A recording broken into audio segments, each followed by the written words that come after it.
আমের আচার দেবো, সেই জন্য শুকনো মরিচ, রসুন আর হচ্ছে সরিষা একসাথে নিয়ে নিচ্ছি। এটা ব্লেন্ডার করব।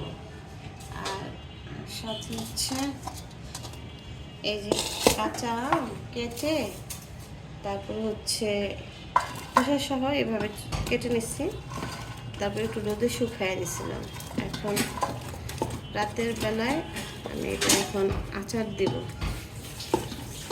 কোনো মশলা মাখা ছাড়াই এইভাবে একটা আচার দেব।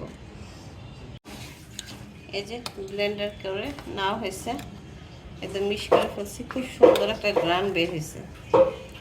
এখন এটা দিয়ে আচার দেব। আচার বানাবো, সরষের তেল দিয়ে দিলাম কড়াইতে।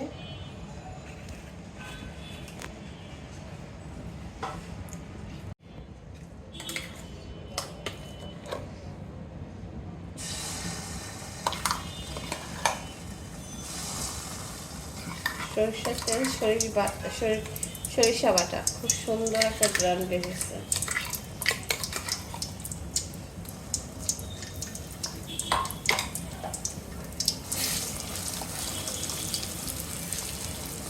একটু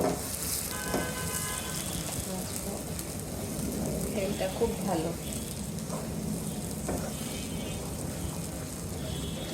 কাঁচা গন্ধ চলে যাবে।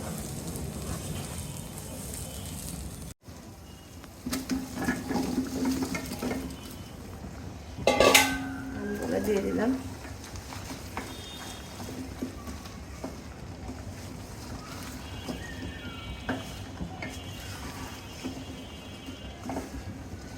কাঁচা আম কোনো রকমের মশলা দেয়া ছাড়া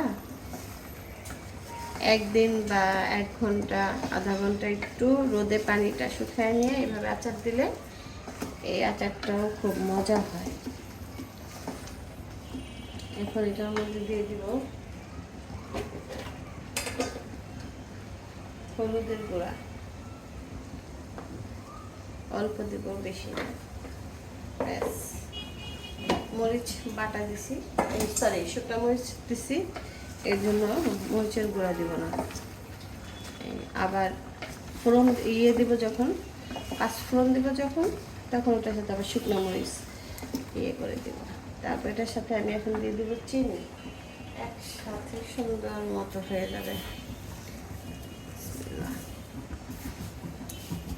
টক আম, চিনি বেশি লাগবে, তাই একবারেই দিয়ে দিতেছি, সুন্দর মতো হয়ে যাক। ব্যাস,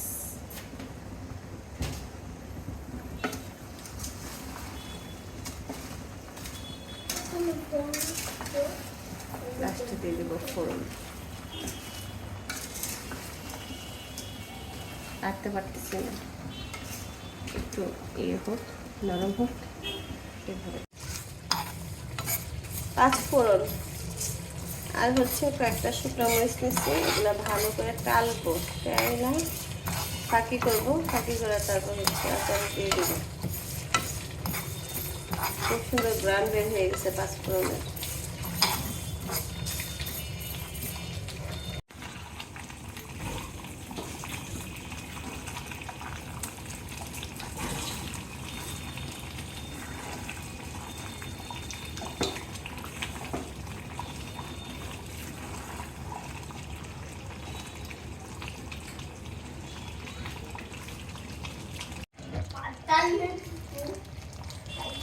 পাঁচফোড়ন দিয়ে দিব,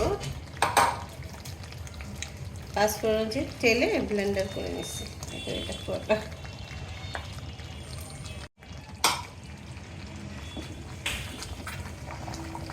ক্যামেরায় বোঝা যেতেছে খুব সুন্দর কিন্তু কালার হচ্ছে না।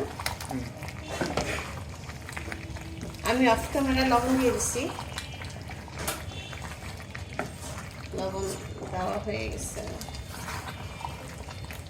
সব কিছু সুন্দর মতো হচ্ছে। আমি এখন এটা ভালো করে মিশিয়ে রান্না শেষ আমার কাঁচা আম মশলা দিয়ে মাখানো ছাড়া এভাবে